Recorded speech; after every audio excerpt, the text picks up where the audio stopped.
हुँ। नमस्कार दोस्तों, secrets of astrology के 100 पॉडकास्ट में आपका स्वागत है। दोस्तों, आज भी हम एक विशिष्ट व्यक्तित्व के साथ उनकी ज्योतिष यात्रा पर बात करने जा रहे हैं। दोस्तों, हमारे साथ गुजरात के वलसाड़ से एक विशिष्ट व्यक्तित्व श्री हेमंत भाई भट्ट हमसे जुड़ चुके हैं। हेमंत भाई को मैंने जितना देखा है, एक बड़ा विनम्र व्यक्तित्व, हमेशा विषय पे रहने वाला, दोनों तीनों भाषाओं में हम हिंदी, इंग्लिश और डेफिनेटली गुजराती, इनमें परिपक्वता से ज्योतिष की बात को कहने वाले और वैदिक एस्ट्रोलॉजी को पूर्णतः अपना करके और उसके एक विशिष्ट स्वरूप जिसे हम चंद्रकला नाड़ी कहते हैं, उस पर भी आपकी काफी दखल है। समाज में आप इस विषय का उपयोग समाज कल्याण में भी कर रहे हैं। विषय और ये सारे संस्कार आपको आपके परिवार से मिले हैं। पीढ़ियों से आपका परिवार विधाओं के आसपास रहा है और उसे आपने भी अपनाया। हम प्रथम एपिसोड 1 में हेमंत भाई, आपका स्वागत है और हम आपसे चर्चा करने जा रहे हैं आपकी ज्योतिष यात्रा की, जिससे एक मैसेज उन विद्यार्थियों को जो इस विषय को जानना चाह रहे हैं या इसके अंदर हैं या आ चुके हैं पूरी तरीके से और कुछ और समझना चाहते हैं, तो आपकी इस यात्रा से, आपके अनुभव से उन्हें काफी लाभ मिलेगा। तो इस पर आपके विचार हेमंत भाई। जी, सबसे पहले अनुपम शुक्ला जी, आपको कोटि-कोटि नमस्कार। सभी आपके टीम को, सबको मेरा नमस्कार। सबसे पहले अगर मैं बात करूँ, तो मेरी ज्योतिष यात्रा की बात करूँ, तो हमारी जो परंपरा है फैमिली की, तो उसमें सबसे पहले तो वेद सीखना पड़ता है और वेद के बाद आप ज्योतिष पे जा सकते हैं। ऐसा एक हमारा ट्रेडिशन है या फैमिली ट्रेडिशन है, जो भी आप बोल सकते हो है। तो सबसे पहले हमने वेद लिया।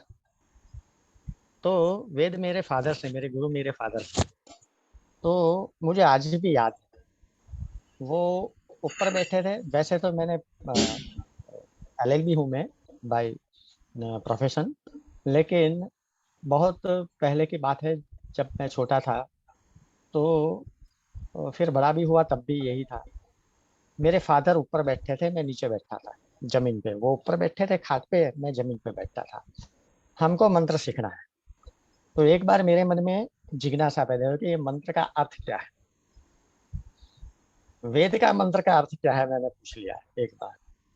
तो एक मुझे वहां से एक सजेशन या एडवाइस या गुरु कृपा, जो भी आप बोल सकते हैं, वो मुझे मिली कि पहले मंत्र को आत्मसात करो, मंत्र का चिंतन करो। ये जो मंत्र होते हैं वो लाइव होते हैं। वो जब आप आके तुम्हें उपदेश करेंगे, तब जाके समझ में आएगा कि इसका अर्थ क्या है, आप इसकी गहनता को कैसे समझ सकते हैं।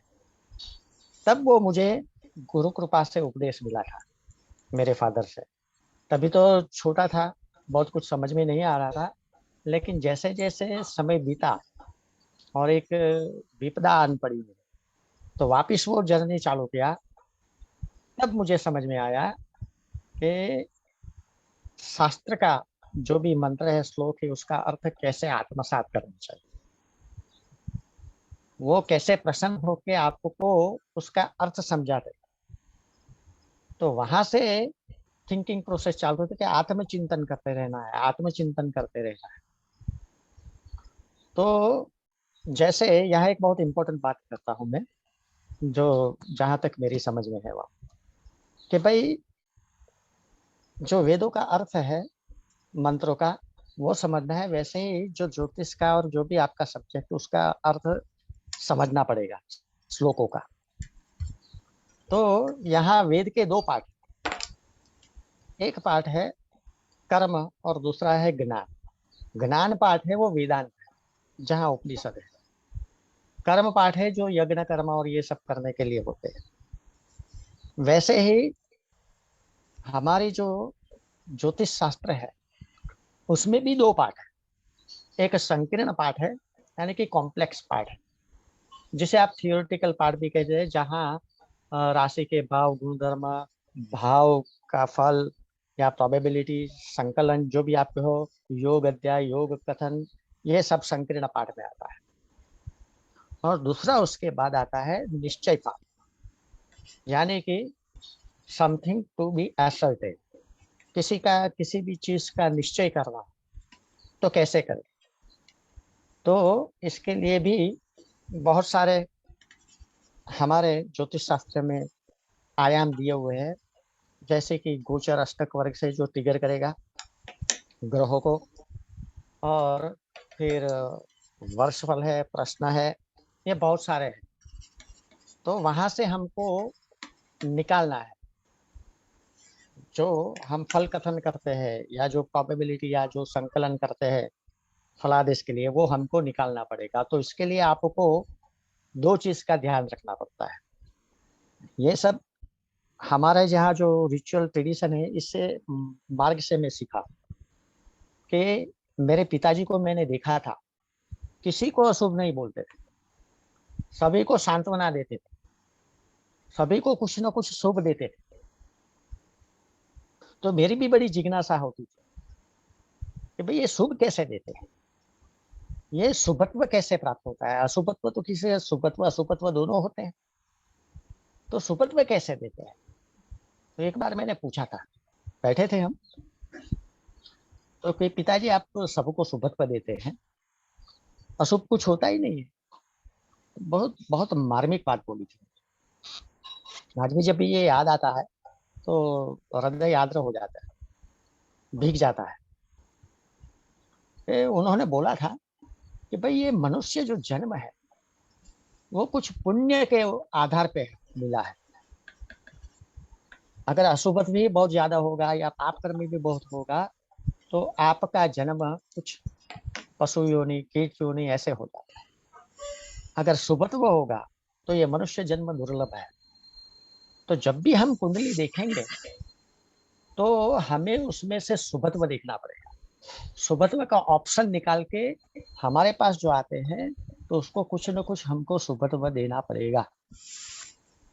तो ये बात मैं भी अच्छी तरह से मैंने दिमाग में उतार ली कि भाई कहीं ना कहीं से हमें, हमारे पास जो आते हैं, यजमान बोलिए, क्लाइंट बोलिए, जो भी बोलिए, तो उसको कुछ न कुछ हमें शुभत्व देना पड़ेगा। तो हमारी जो यात्रा है, तो हमारे पिताजी से शुरू हुई थी। वेद का पठन, फिर सत्यनारायण व्रत का ध्यान, सत्यनारायण व्रत का जो पाठ होता है वो करना पड़ता है, क्योंकि रिचुअल्स में वो ज्यादा काम करता है, काम में आता है। सत्यनारायण भगवान की पूजा कहीं ना कहीं होती रही। फिर चंडी पाठ, और फिर ज्योतिष का जो मार्ग है वो पंचांग से शुरू होता है। तो पहले पंचांग पढ़ो पूरा, फिर बाद में जो भी आपको शास्त्र लेना है, ज्योतिष का, यानी कि बृहत शास्त्र या फल दीपिका, सारावली, ये सब पढ़े ही है। हमारे घर में ये सब होते ही है, पूरा कटार पड़ा है। पूरा हमारा कपबोर्ड भरा हुआ है कि भाई पुस्तकों से। तो जहाँ तक पारिजात, किसी एक दो ले लो, तो किसी एक भी पुस्तक, मेरा नम्र निवेदन है सबसे, ज्योतिष विद्यार्थी हो या जो इसमें प्रवेश करते हो उनको, कि कोई भी एक आप ले लीजिए। चाहे चंद्रकला नाड़ी लीजिए, चाहे जातक पारिजात लीजिए, फल दीपिका लीजिए, सावल बृहद पराशर होरा शास्त्र लीजिए, लेकिन उसके ऊपर विश्वास पूर्ण करके, उसके ऊपर श्रद्धा रख के उसका अध्ययन कीजिए।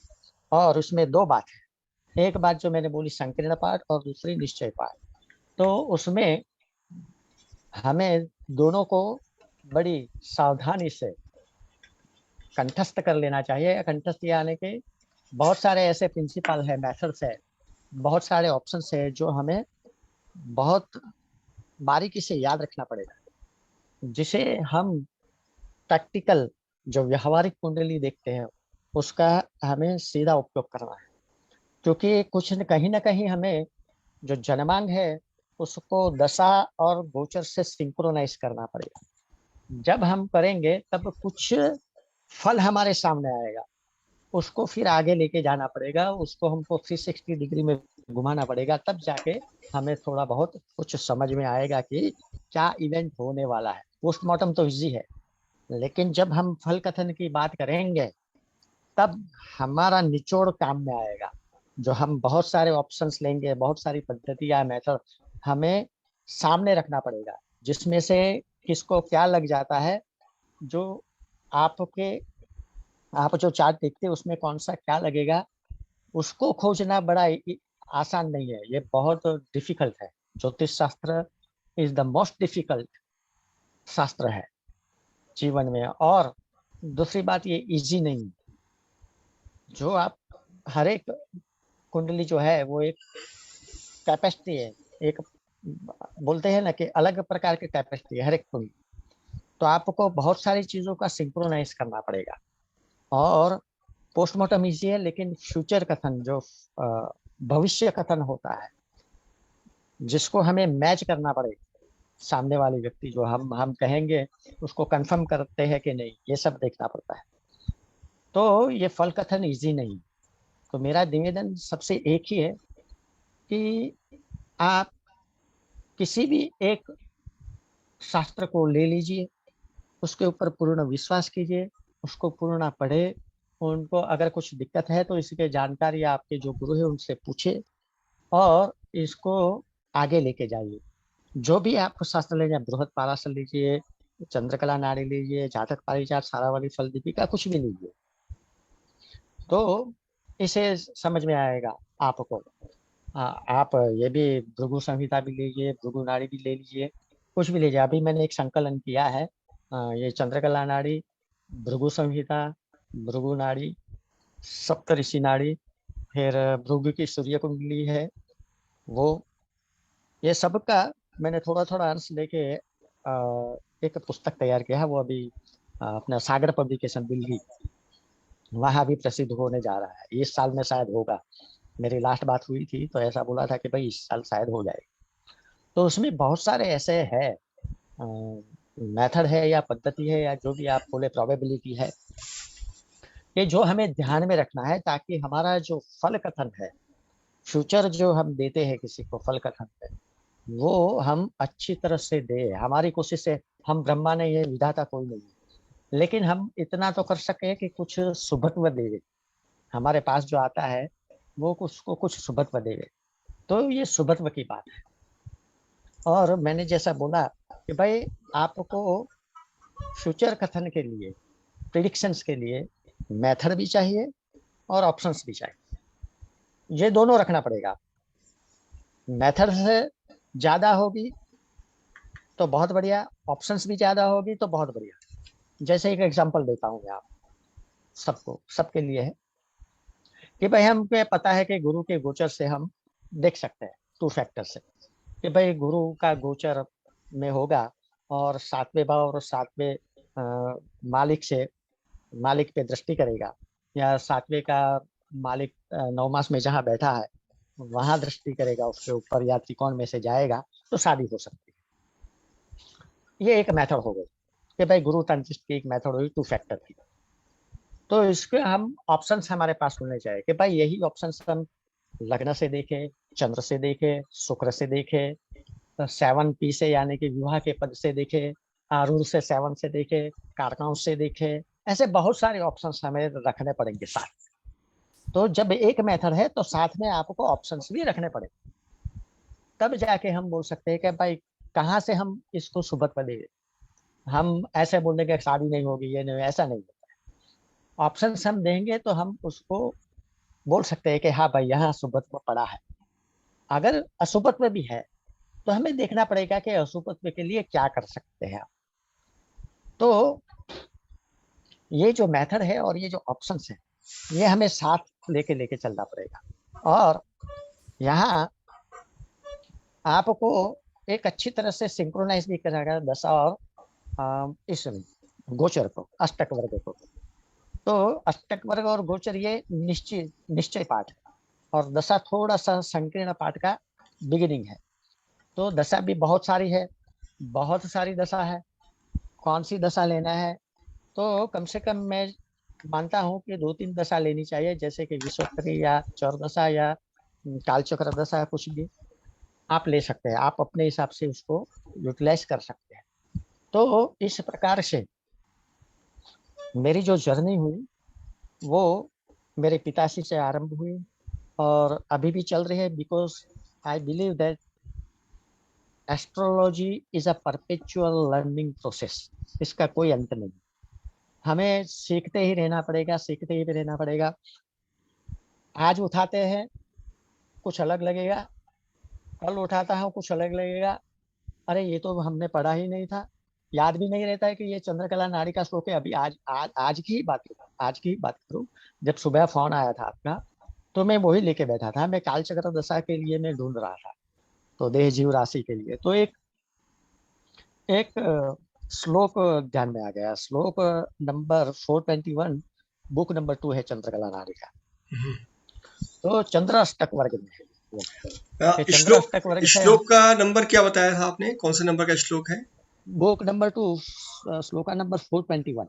421। 421, 421, हाँ। कुछ शायद यही है, देख जी लेना, कंफर्म कर लेना। जी जी उसमें हम, हाँ, उसमें हम संस्कृत के श्लोक पे नहीं जाते हैं। जी। उसका जो श्री संठानम, बहुत बड़े हैं, उनको नमन है पहले तो, श्री संठानम जी को। तो उनका ही हम लेते हैं ट्रांसलेशन। तो उसमें क्या है कि चंद्र अष्टक वर्ग का जो है, आता है अष्टक वर्ग, उसको 8 से भाग दीजिए, विधान कर दीजिए, तो आपको राशि मिलेगी। ये श्लोक में पढ़ उसकी रहा हूँ, राशि, इस श्लोक में पढ़ हाँ, रहा हूँ कि चंद्र अष्टक वर्ग मेरे पास निश्चित में है। अभी नहीं है। हाँ, नहीं मेरे हाँ, पास अभी में है। मेरे पास नहीं है। हाँ, नहीं मेरे अच्छा, पास में है तो वो अच्छा बिल्कुल। करेगा। मतलब बिल्कुल आपने अष्टक वर्ग का जो 415वें श्लोक से शुरू हुआ है बुक 2 में, चंद्र हाँ, अष्टक वर्ग निक्षिपय द्वादष्टांश विधानतः चंद्रे पूर्ण हम्म, फले रुक्ते तदा आशीष दशा सुखम। तो ये बिल्कुल हम्म, आपने बहुत सटीक हाँ, जगह जो आप वो मैंने निश्चय। आज ही देखा सुबह, मैं जी कालचक्र दशा खोज रहा जी था। जी। तो उसमें मेरे नजर पड़ गई। बहुत तो खूब। यहाँ हमको पता है कि अष्टक वर्ग में हम 12 से भाग देते हैं। ठीक है, अभी ये समुदाय अष्टक वर्ग ले, या अष्टक वर्ग के बिंदु को सोद्यपिंड से गुणाकार करके 12 का भाग दे, ये हमको पता है। लेकिन यहाँ 8 का भाग देने के लिए बोला है। ओहो। तो ऐसी बहुत सारी चीजें हैं, जो छोटी छोटी चीजें हैं, जो हमें समझ के उसको कैसे उपयुक्त करें, कैसे उसको फ्यूचर प्रिडिक्शंस में ले लें, ये सब जो बातें हैं वो बहुत इंपॉर्टेंट है। तो astrology is a perpetual learning. आपको सीखते ही रहना पड़ेगा, सीखते ही रहना पड़ेगा, उसका कोई अंत नहीं। ये जो मैं समझता हूँ, ये है। अगर कहीं कोई जातक पारिजात ले लेता है, अगर हमको भी जरूरत पड़ती है तो हमको भी पुस्तक उठाना पड़ता है कई बार, कि ये कहाँ दिया है और कैसे दिया है। तो ये जो सब चीज है, तो मेरी एस्ट्रोलॉजी के विद्यार्थी या रिसर्च जो है, रिसर्चर जो भी है, उनसे प्रार्थना है कि किसी एक शास्त्र को पकड़ लीजिए, क्योंकि शास्त्र को अनुकूल रहना बहुत आसान नहीं होता है। वो भी बहुत डिफिकल्ट है, क्योंकि बहुत सारी संभावनाएं दी हैं, बहुत सारे आप ऑल्टरनेटिव दिए हुए हैं, बहुत सारे एक्सेप्शन दिए हुए हैं। कई बार कंफ्लिक्ट हो जाती है, विरोधाभासी नजर में आ जाता है, एक चीज को उड़ा के दूसरी चीज आ जाती है। तो एक चीज जैसे संतान प्राप्ति या विवाह प्राप्ति कहाँ से होती है, इसके लिए भी 10 ऑप्शंस है। वैसे ही बहुत सारे ऑप्शंस आपको ढूंढते ही रहना पड़ेगा। तो इन तो ऑप्शंस पे आपसे अगले एपिसोड में हम चर्चा करते हैं, लेकिन उससे पूर्व में ये यात्रा जो आपका वृतांत था, लेकिन आपसे जिस तरीके से आपको हमेशा आपके लेखों में देखा है, संक्षिप्त में, सटीक में और सबसे गहन बात करते हुए, पूरी चर्चा आपकी वैसी आधारित थी। लेकिन जो बिंदु आपके थे वो यह था कि शब्द ब्रह्म है जब स्वस्पष्ट हो, यानी ये यात्रा निरंतर है। और जो विषय आपने जो संकीर्ण और निश्चय का दिया, यानी जिसे कहा जाता है कि डायग्नोस देन प्रिस्क्राइब, यानी पहले हम ढूंढे तो कि हम क्या देख रहे हैं, उसके बाद हम उसको फिर प्रिस्क्राइब करें। और जिस तरीके से आपने दशा को, संकीर्ण पाठ और उसके बाद अष्टक वर्ग गोचर को आपने जिस तरीके से निश्चय पाठ पे कहा है, और नाड़ी पर ये काफी महत्वपूर्ण अंग है। और मैं जानता हूं कि चंद्रकला नाड़ी में आप दक्षता रखते हैं, देश के जो गिने चुने विद्वानों में उनमें से आप एक हैं। तो यह मित्रों जो। आपको मैं सॉरी इंटरप्रेट कर रहा हूँ। जी इतना बड़ा विद्वान नहीं हूँ मैं, आप क्षमा कीजिए मुझे। मैं मैं विद्यार्थी हूँ और विद्यार्थी ही बना रहा हूँ। होगा, उसमें आ, कोई शक नहीं है। आपके सतत ज्ञान यात्रा को बारंबार प्रणाम, और हमारा फर्ज है सत्य को उजागर करना। तो चर्चा बिल्कुल जो ज्ञान के मापदंड है उसके अनुरूप ही हो रही है, और जो उद्देश्य आपने कहा है कि एक ही ग्रंथ को पढ़ो, ऐसा मेरे गुरुदेव श्री यूके झा भी कहते हैं कि एक ग्रंथ पढ़ो, उसे अच्छे से पढ़ो, उसी को बारंबार पढ़ो, बाकी ग्रंथ अपने आप में समझ में आने लगेंगे। तो मित्रों, हम आदरणीय हेमंत जी से अनुरोध करते हैं कि अगले एपिसोड तक हमारे साथ बने रहें, और हम आपसे जो वैदिक ज्योतिष को जिस तरीके से देखा जाता है उसमें चंद्रकला नाड़ी की विशेषता, जो स्पेशलाइजेशन है, हम उस पर आपसे चर्चा करेंगे। हेमंत भाई, आप इस एपिसोड में हमसे जुड़े, आपका बहुत बहुत धन्यवाद। और हम आपसे अगले अंक में जुड़ रहे हैं, जिस पर हम आपसे और आगे बात करेंगे वैदिक ज्योतिष और चंद्रकला नाड़ी, उसके एक स्वरूप पर।